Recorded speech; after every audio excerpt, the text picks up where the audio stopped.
So my name is Henrietta Thornton, and I'm a librarian and also a customer success manager at Infobase. And that means customer success means that we help you with getting the most out of the products that you have with us. My contact information is at the end of the slideshow. So if you have any questions about this or the products you have with Infobase, you can get in touch. All right, so what we're going to cover today is what ChatGPT is and how it differs from something like Google, a search engine, the kind of flaws that are found in the information produced by GPT, and the flaws that in turn make it necessary that you have to fact check the material you find in there, which is what we're going to show. And then how to use Credo platforms, our Credo reference platform, which has encyclopedias, dictionaries, that kind of thing, and as well a product we have called Credo Information Literacy Core, which is courseware about information literacy and how to use those to learn how to fact check and to do fact checking. And then, oh, I had information down here on Credo Info Core. So yeah, I'll show you that in a bit. All right, so first, what is ChatGPT? It's, well, what it's not is a search engine. But the best way to describe what it is to go through what the letters GPT mean. They stand for Generative Pre-trained Transformer. And so generative means that it generates or creates text. It doesn't search for websites and serve them back to you. It generates text in response to questions that you type in. The questions are called prompts. And then the P is that it's pre-trained. That means that it's the folks who made ChatGPT, which is a company called OpenAI, they ingested the contents of websites like all of Wikipedia and other text from the internet, and they say they have also licensed material from third parties, but they don't say what that material is or who they are. It's kind of secretive in that way. But so there's open web material and third-party text. We don't know who it's from. And then that text, before this was released to the public about this time last year, it was trained, and that means that humans who were people in Kenya who earned $2 an hour, which is one of the problems with this system. It's exploitative. Those people asked ChatGPT questions and got answers, and then graded the answers and gave feedback on whether they were correct or not, and how the reading experience was and that kind of thing. And the system was trained in that way. So it ingests text, and then there's human input. And then once the system was released to the public, there's further human input, because you as a user can reply to ChatGPT once you get an answer. You can say that's not correct, or ask further questions, or ask for clarifications. So there's the beginning text that it used, and then human interaction helps it along. And then T stands for transformer. And there's some text I have in notes here from the book I showed you before, What is ChatGPT Doing by Stephen Wolfram. He gives some great explanations that are better than what I can come up with. So Wolfram explains that ChatGPT is trying to produce a reasonable continuation of whatever text it's got so far. It's asking over and over again, given the text so far, what might the next word be? So it just works on linguistically, really. It's not concerned necessarily with whether an answer is correct or whether it's giving you the full information that you need. It's just building up an answer based on word probabilities. And so when you type in a question or a prompt, it analyzes the question and checks what words are in there and generates a first word based on the words in the question. And then it builds an answer on that, it builds an answer on that first word. So just take this text here as an example. It is trained. We'll pretend that this is an answer from ChatGPT. Based on the question that you've typed in, it generates the first word, it.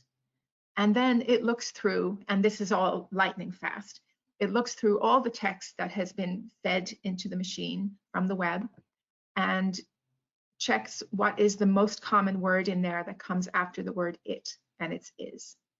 And then it checks again lightning fast, what's the most likely next word after is, and it's trained, and so on. I wrote this though, it's not it's not really about ChatGPT, but I'm just using this as an example. So it just builds up word by word an answer.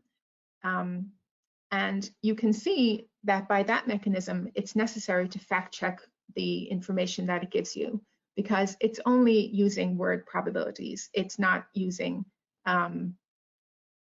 itself or humans to say, here's a real answer. It's just a linguistic tool, really. Okay, and there are many issues caused by that kind of mechanism and other problems. So first of all here, the text that the answers is drawn from is dated. Right now, we're up to ChatGPT version 4, and that, let me just see my handy notes here. That data was ingested in April 2023. So April of this year, that's when it's sort of frozen at in terms of text it took in from the internet. So just as one example, you can see from that date that it doesn't know, or it had no text pulled in on the recent attacks in Israel on early October. So it wouldn't draw in text on that. So let's say if you type in the words October 7th, it wouldn't, you know, quote unquote, it wouldn't occur to ChatGPT that a next good word might be something about Israel or Hamas or anything like that, because it knows nothing about that event. And that's just one example. Anyway, the data, the text is getting dated. It's already been months since that ingest. And next is that it's predominantly English language text, because that's what's mostly on the internet. The global South is not as well represented on the internet as the global North, and English is the most predominant language on there. So it's mostly taking in English language text, and therefore has all the characteristics and biases of what that entails. And related to that, it's built on an internet that's flawed. Some of you may be familiar with Sophia Noble's book, Algorithms of Oppression, which I highly recommend that you read and teach to students if you're involved in information literacy. It's really excellent. Sophia Noble, her work overall and her work in this book is related to how the internet is a biased place. So because it's created by humans and we are biased. So she starts off her book with an example of how if you, well, I won't give the example because maybe it's offensive, but read the book. But the point is that the internet is created by humans and we're flawed, and therefore the internet is flawed, and the internet is the raw material for ChatGPT. So all the flaws are sucked in along with the ingested words. And then my next point is, and this is something I find honestly a little irritating, politeness is required in ChatGPT, or at least asked for. You're supposed to put polite questions like, could you please tell me, and that kind of thing. And first of all, it's to me a little, it's almost sort of like tech bros are playing a joke on us, where they tell us to jump and we have to say how high. But also it's again about bias, because which version of politeness or whose politeness matters. Just to take one example, here in New York, we don't really use, in everyday conversation, we don't call each other sir and ma'am, and that's fine. That's just how we operate. But in the southern US, I understand that those things are considered polite and would be required, especially maybe for younger people addressing older people and that kind of thing. So whose politeness is it, and why do we have to treat a robot politely? I find that problematic. Then another problem is that ChatGPT tends to give vague answers, because again, it's not really searching for facts, it's just building up text word by word. So you'll see a lot of some people say, and there is controversy, but it doesn't tell you what the controversy is. And many people allege that. all the kind of vague things that you would find problematic in a student paper. And related to that, students are able to ask ChatGPT to write a paper for them. But in the new iteration of the product, I've tried it, and it now says, I'm not going to write a paper for you, but here is a framework or points that you could use in the paper. I can't think of the exact word. Here's an outline. That's it. Here's an outline that you could use for your paper. So that's probably a plus for faculty and librarians to know that it no longer will just write a paper for you. Excuse me.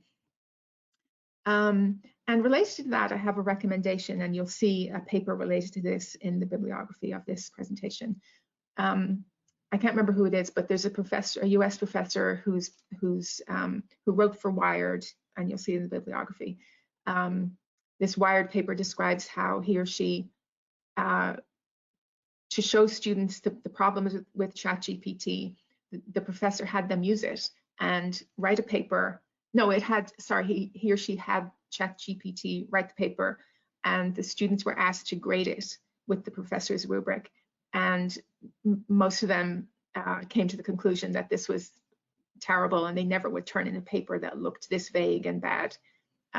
So I thought that was a great assignment, and you can read about it later. A great way to have students see the flaws is to ask them to use it. So there's all these problems, but the one I wanted to concentrate on today in relation to fact checking is hallucinations. So this is the term that has come about to describe the problem that ChatGPT makes up citations and other text. And I think last year it was in the news quite a bit, so you may have seen this. Sometimes it just completely made up citations out of thin air.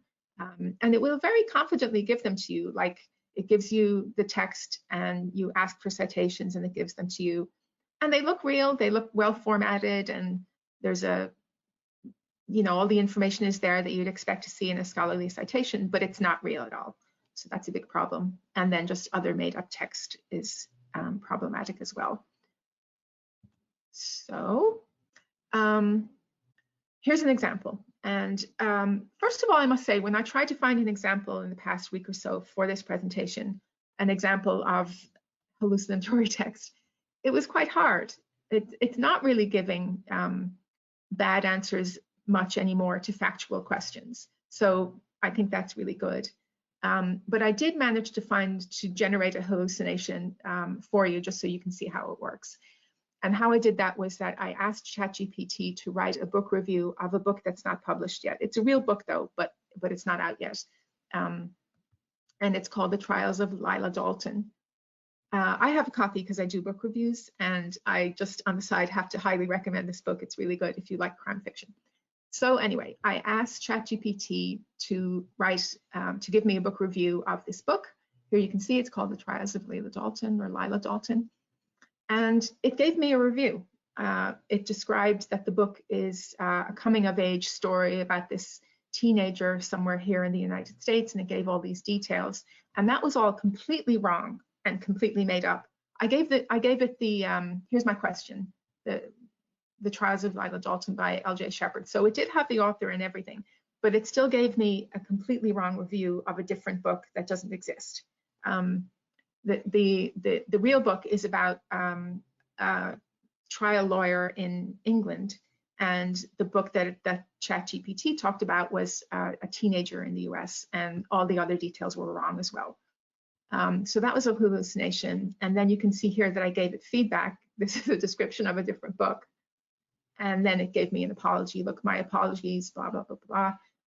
It tells you that it's too small for me to read now, but it says something about how it doesn't have information on the question that I was asking. But if I didn't write that clarification, or if I were a student who was asked to write a book review or a book report and accepted what I was given, I would turn into my professor something entirely made up and about the wrong book, and obviously it would be a disaster. And I'd be accused of plagiarism. So that is why fact checking is necessary. Even though, as I said, there have been improvements and I don't see as many hallucinations as before, you still don't know which answer you're getting from ChatGPT might be the one that does have a hallucination, so you've got to be careful. Okay, so let me move on to Credo. I'm just going to break for a second. My colleague is watching the question box. Lisa, can you let me know if there's anything that I should answer at the moment that needs to be done live? Pardon? No questions currently. Okay, thanks. But please do put your questions in the question box and I'll get to them after. I just want to know if there was anything pressing. Okay, so moving on to the fact-checking portion.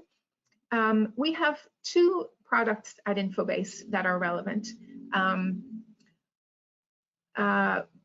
both through Credo. And so we have one called Credo InfoLit Core, and that is a suite of, I forget exactly, but over 100 videos, tutorials, and quizzes on information literacy.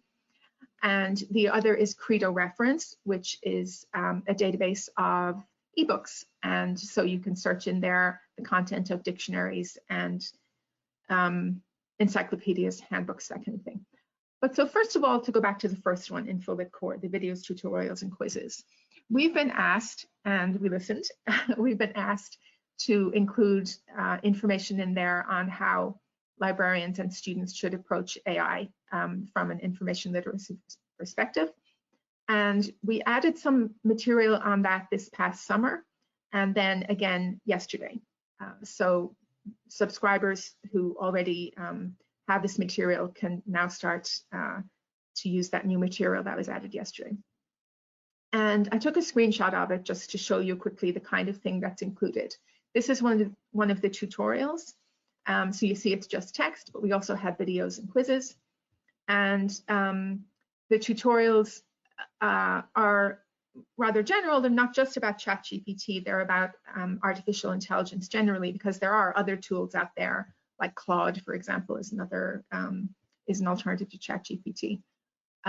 So we have information in here for students about what it is and how they should regard ChatGPT or other AI tools in their work. And I highlighted a part here that I think is just useful and kind of representative of the kind of advice we give in here in the tool. So it says that students should think of AI as an assistant you don't know very well yet. And the gist is that it's a great sort of sidekick. It's helpful, and you can definitely use it and draw something from it, but it shouldn't be all that you use, because then you'll find yourself in deep water. So that is Credo Information Literacy, and you'll have my contact information at the end of this this session, and please do get in touch if you have any questions about that. Next, I wanted to show you live, not a screenshot, Credo, oh well, sorry, ChatGPT first of all, and then using Credo Reference to fact check it. So let me go into ChatGPT now. Lisa, can you just confirm that you can see it on the screen? Yes. Okay, thank you. Got a little nervous there. All right, so here it is. Many of you have probably seen it before, but this is ChatGPT, and I won't go through every option here, but it has where it says message ChatGPT. This is akin to a search box in a search engine. You can type your question or your prompt in there, and here you can see previous searches that you did over time. There it is. There's the one where I did the search about that book, and it gave me the entirely fake review. That was kind of jaw-dropping. But today I just wanted to do a sample search for you on the topic, the 2001 anthrax attack. I tried to pick a topic that was controversial, but not lately, so nobody's offended. But of course you can search for more recent things too. I'm just choosing this as an example. So you can use keywords in here, or I think what students would do more commonly is ask a question. So let me do, a facsimile of what a student would do. Tell me about the 2001 anthrax attacks. And you're supposed to be polite, but I just am a rebel, and I'm not going to do that because it annoys me. So here we go. And you can see it building up the answer there.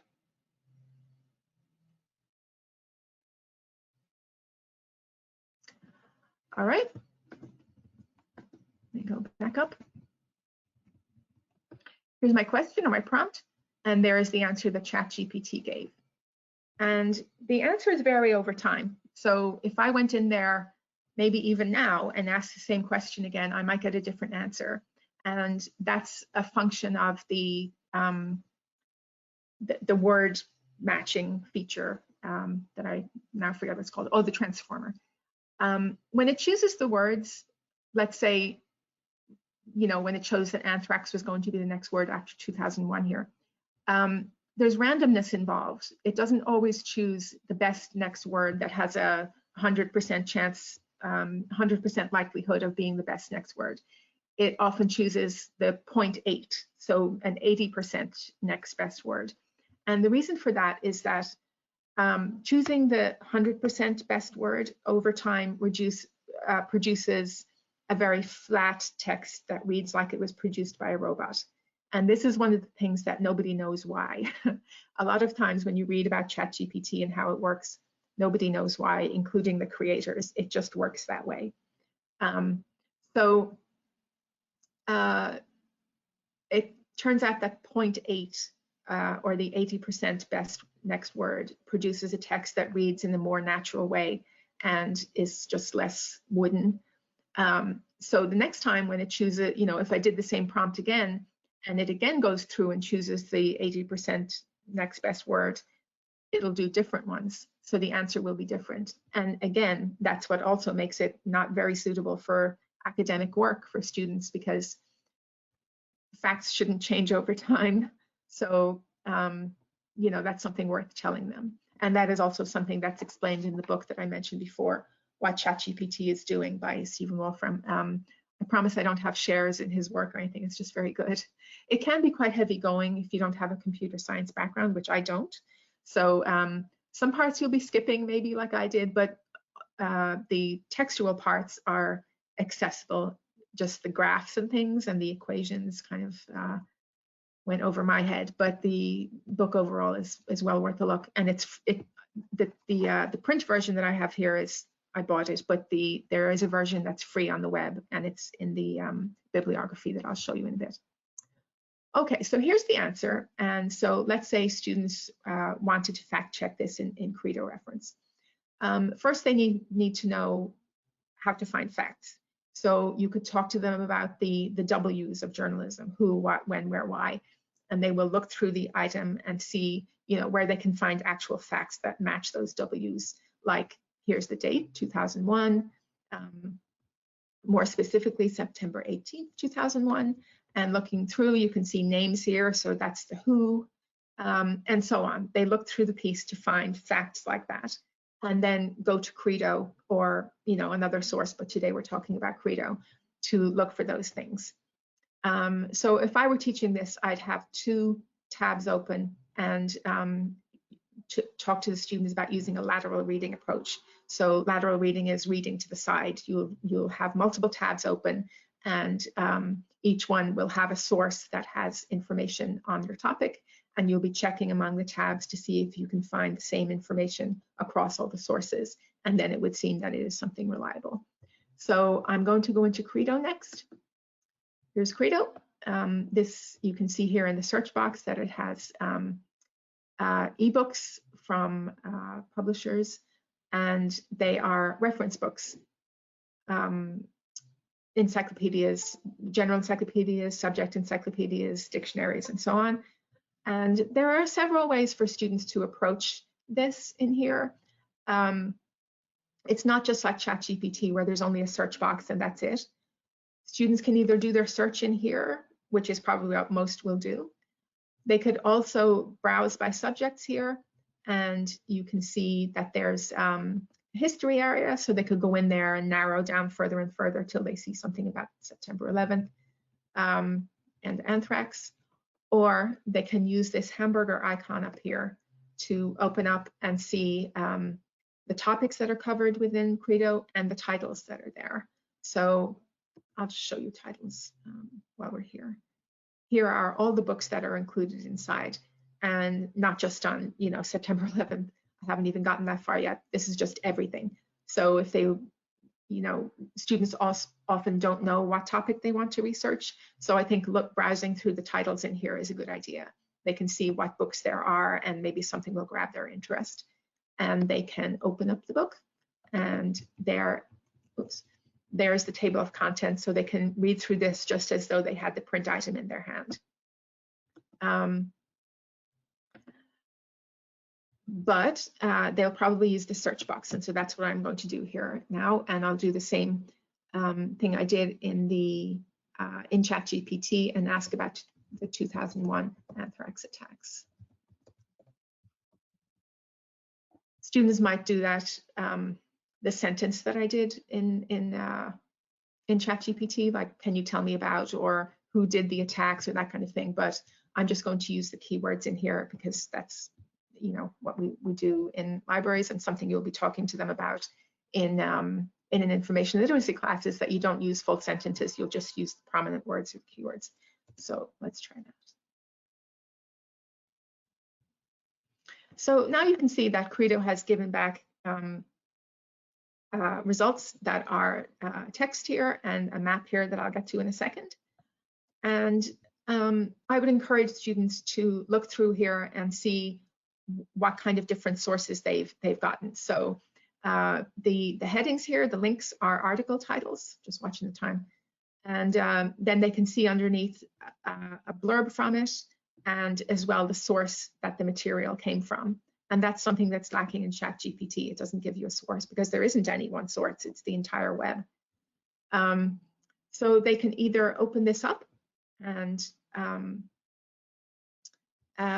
read the article.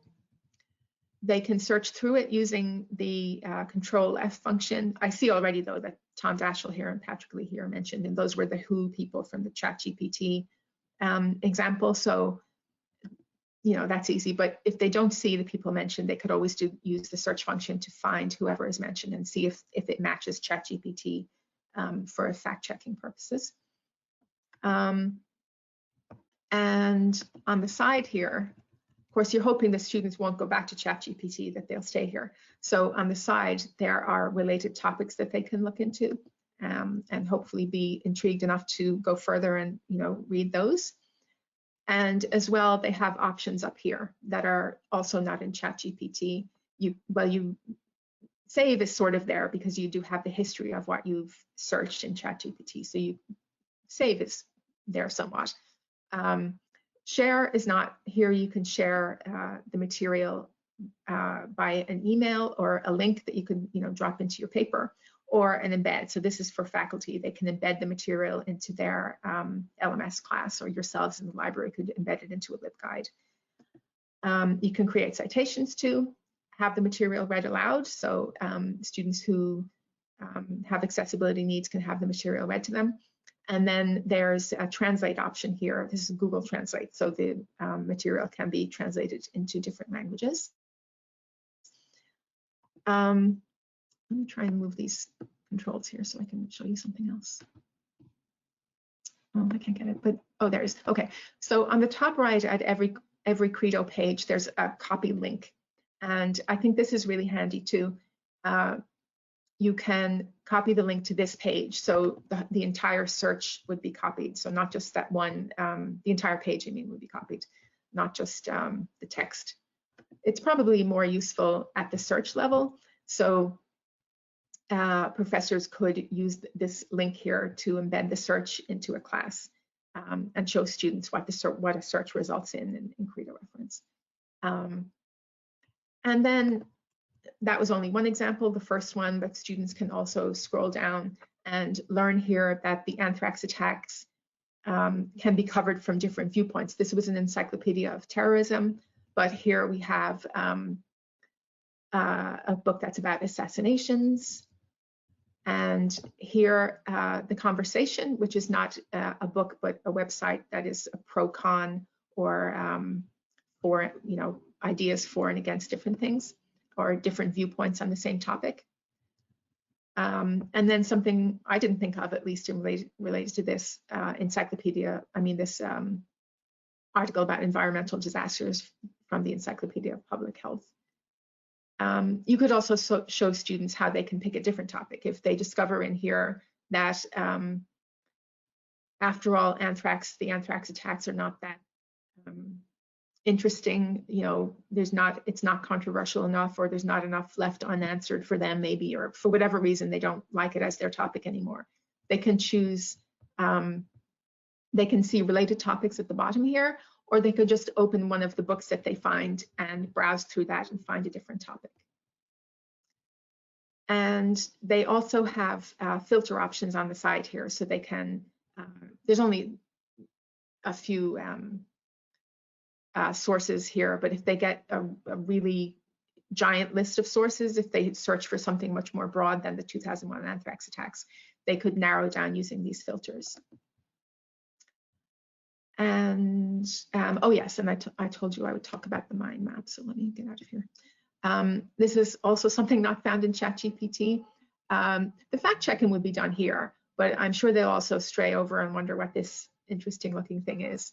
It's what we call the mind map, and it is a way that we visually present related topics to do with whatever you searched. So you can see here that the search term that I typed in is in the center, and around it we have this web of other topics that are related to it. So here's just anthrax.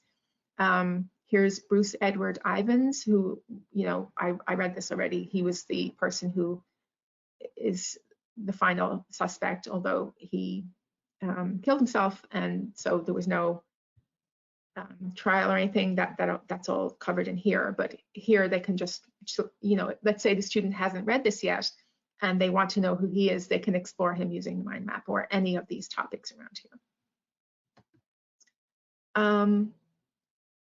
And so I'm sure you get the idea, but I did want to mention another resource on fact checking that you could use in classes on this.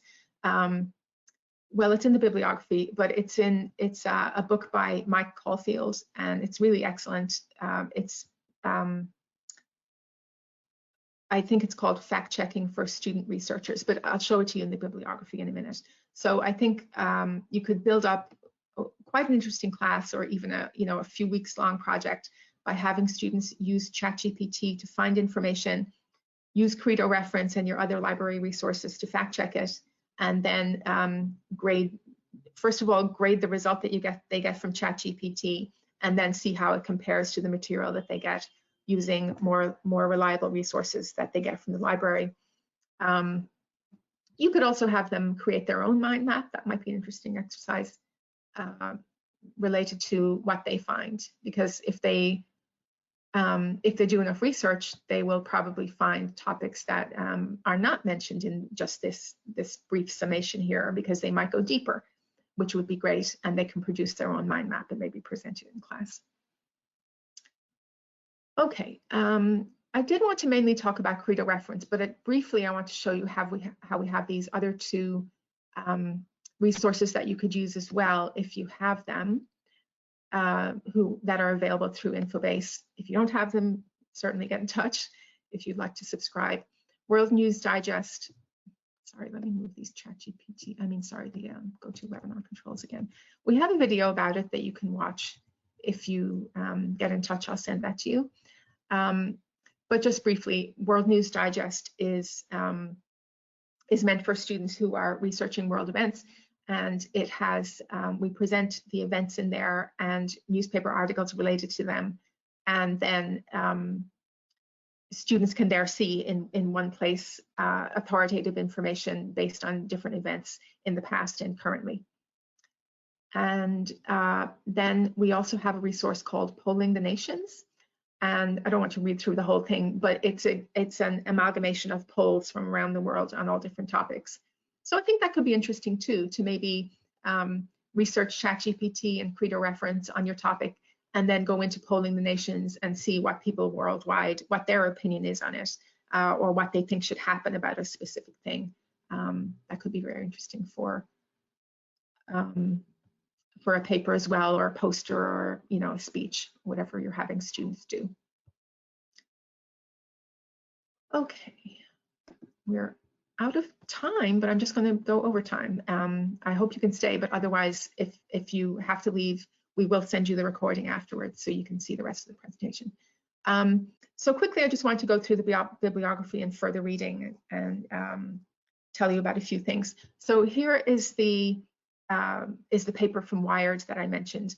That is by a professor who had students use ChatGPT and grade the results, and they weren't good grades. And then this is the book that I mentioned that is for teaching student fact-checking, web literacy for student fact-checkers. That's free there. Let me see. Yeah, these are all free actually. So even the book. So this one is free there at that Pressbooks website. This is a Wired article that's free.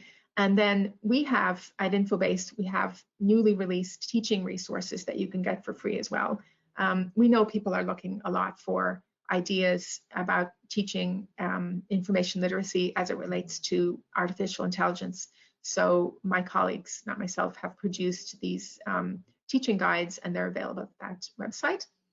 And then there is a paper by me on why I think libraries should explore ChatGPT as a teaching tool.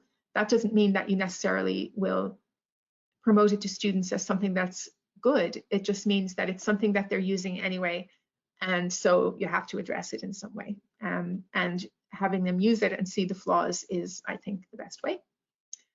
And lastly, here we have the book that I mentioned that I have here in print, What's ChatGPT Doing and Why Does It Work? This is the link to the free online version. And then earlier this week, was it? Yeah, the Ezra Klein Show, which is a podcast available through the New York Times, and it's now available on YouTube. They have this podcast that tells you about the past year of ChatGPT, of artificial intelligence developments. I found that very helpful. And these books and video were mentioned during that podcast as some items that can help you understand the whole world of AI. And they also recommended these newsletters as well. Sorry about this weird formatting. These newsletters are weekly, and they will help you keep up with this whole confusing world of AI as well. And I thank you very much for your questions and for your attendance. We really appreciate it. Thanks, everybody.